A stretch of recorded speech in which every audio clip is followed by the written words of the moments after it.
When humans first started smoking, imagine sitting beside a fire thousands of years ago. The night is dark, the air is cold. Around you, the world is still largely unexplored. There are no cities, no factories, no cigarettes, no advertisements telling people what to buy. And yet, somewhere in the ancient past, a human being picked up a plant, placed it near a flame, and inhaled its smoke. Why? Was it curiosity? A religious ritual? A search for healing? Or simply the discovery of a sensation that would eventually become one of the most widespread habits in human history? Today, more than 1 billion people around the world use tobacco. But the story of smoking did not begin with modern cigarettes. It began thousands of years ago, long before written history, and the earliest evidence may take us back more than 12,000 years. In 2021, archaeologists working at a site in what is now the state of Utah discovered something remarkable. The site, known as the Wishbone Site, contained 4 ancient tobacco seeds. The seeds were found alongside the remains of a hearth and other artifacts associated with ancient hunter-gatherers. Researchers estimated that the site was approximately 12,300 years old. If the interpretation is correct, it represents some of the earliest known evidence of humans using tobacco. But there is an important detail. The seeds do not prove that these people smoked tobacco in the same way people smoke cigarettes today. Archaeologists cannot say with certainty whether the plant was smoked, chewed, held in the mouth, or used in another way. What the discovery does show is that humans were interacting with tobacco thousands of years before the first written records of smoking.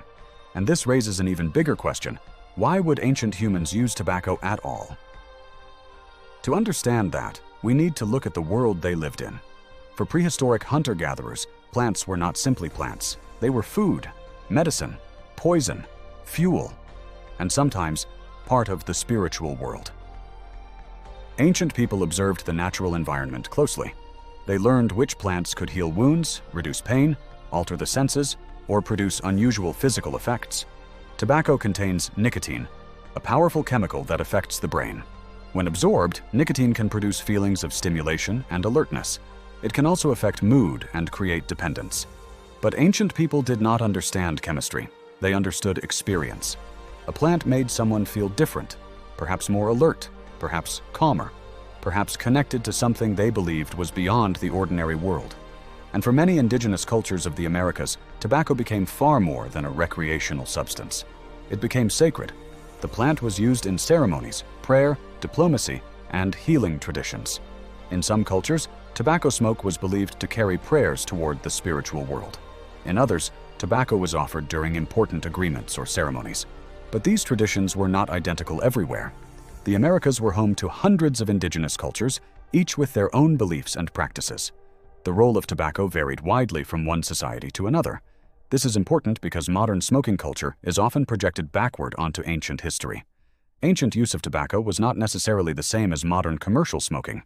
For thousands of years, tobacco was used in different ways. It could be chewed, snuffed through the nose, placed in the mouth, used in ceremonies, and in some cases, burned and inhaled. The exact history was not one straight line.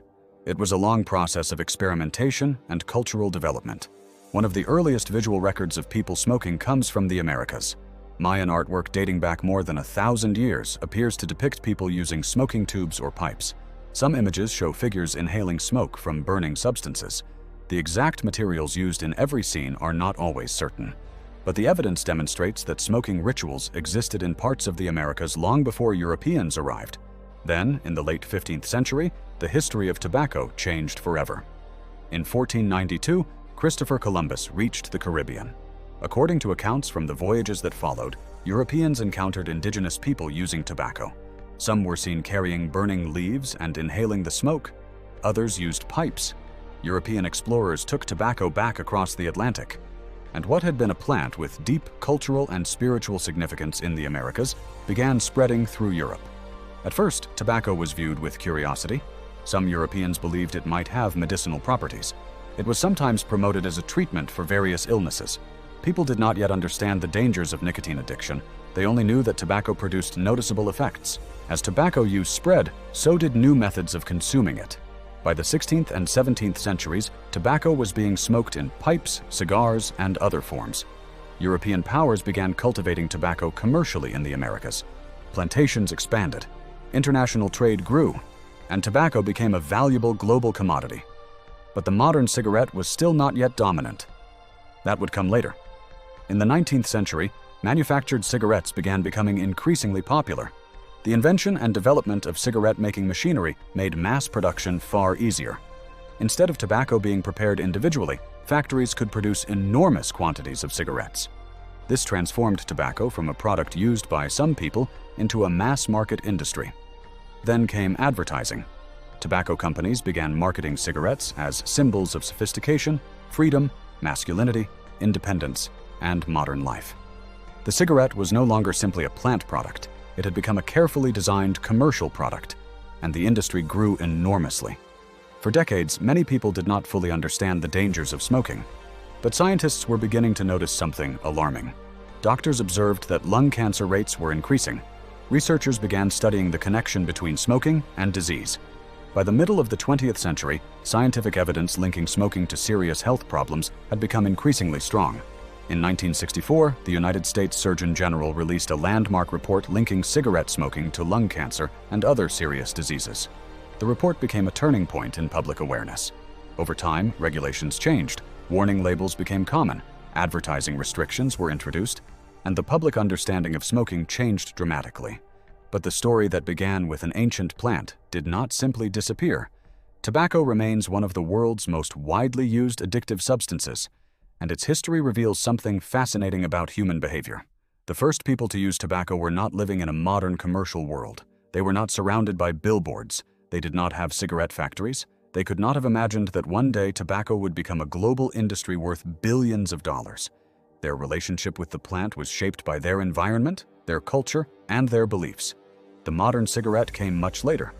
So when did humans first start smoking? The honest answer is that we do not know the exact moment. There was no first cigarette, no single inventor, no recorded beginning.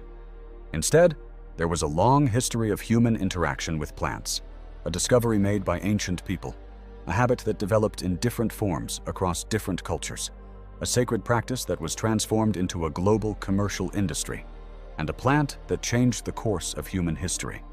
From an ancient hearth, to indigenous ceremonies, to European trade routes, to modern factories.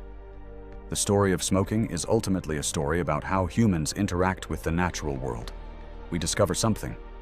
We experiment with it. We give it meaning. We build traditions around it. And sometimes, we transform it into something far larger than anyone could have imagined. The smoke may disappear within seconds, but the consequences of what humans do with it can last for centuries.